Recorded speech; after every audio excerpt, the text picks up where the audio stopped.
The Palantir FALCON system is still mining ICE detention records right now, and the GAO can't stop it. Right now, immigration enforcement agents are querying a database that knows where you live, who your family members are, and whether anyone at your address has ever appeared in a government record.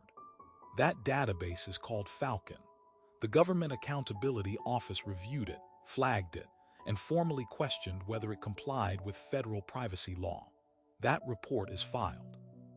And FALCON is still running. This is the document they didn't want you to read. Palantir Technologies built FALCON, the FALCON Analytical Framework for Law Enforcement, for ICE beginning in 2012. Officially, it is a case management and data analytics platform. ICE agents use it to coordinate immigration proceedings. That is the public explanation.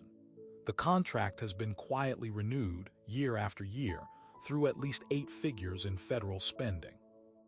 Palantir positioned it as infrastructure, neutral, procedural, a digital filing cabinet. The product page is clean, the pitch is professional. What neither document mentions is what FALCON is actually ingesting, from how many sources simultaneously, and what happens to that data long after a case is closed. FALCON is not a filing cabinet. It is a fusion engine.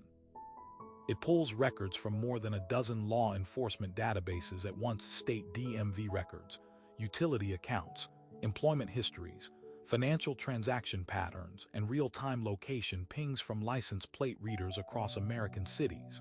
It builds what Palantir internally calls an entity resolution profile, a single persistent identifier that links every data point across every source back to one person, not just the person under investigation, their associates, their family members, neighbors who share an address on any record anywhere ever. The system does not restrict itself to open cases. It retains the profiles. It updates them automatically as new data arrives. And it runs that telemetry handshake with partner agencies continuously, without a new warrant, without new authorization. The audit trail exists. The GAO found it, and it's still running. In 2022, the GAO issued a formal review of ICE's data governance practices. The findings identified significant gaps in privacy impact assessments, the federally required documentation that is supposed to tell the public what a government system collects, why, and who it shares it with.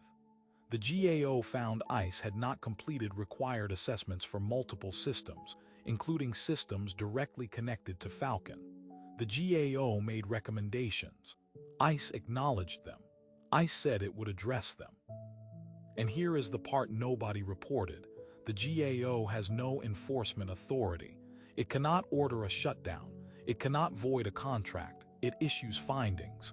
And the system keeps running. Here is the mechanism that makes this legally untouchable. Palantir does not store the data. ICE does. That is the architecture, deliberate, structural, and airtight.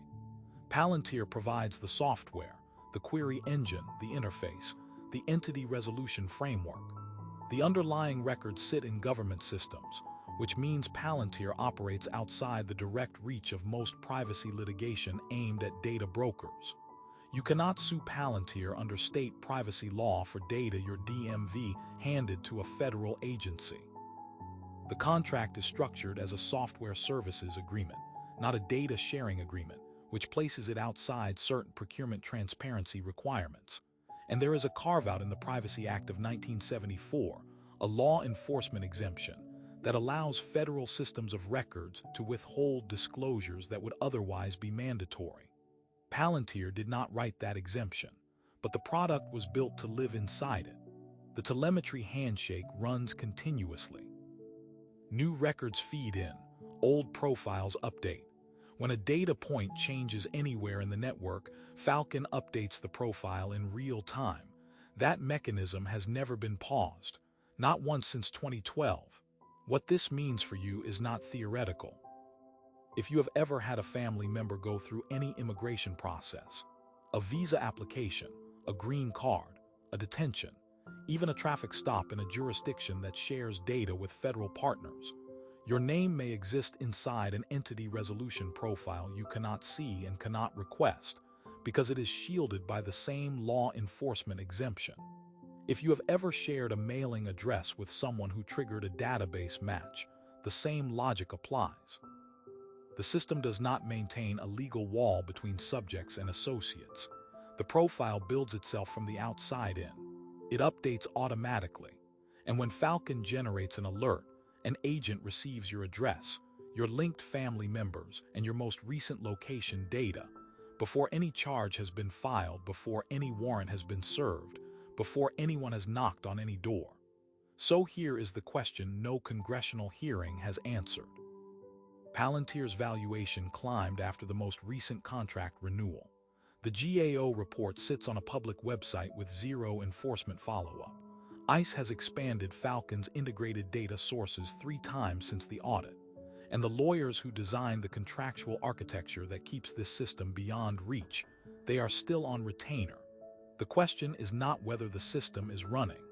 The question is who decided, before you did anything at all, that you were worth watching.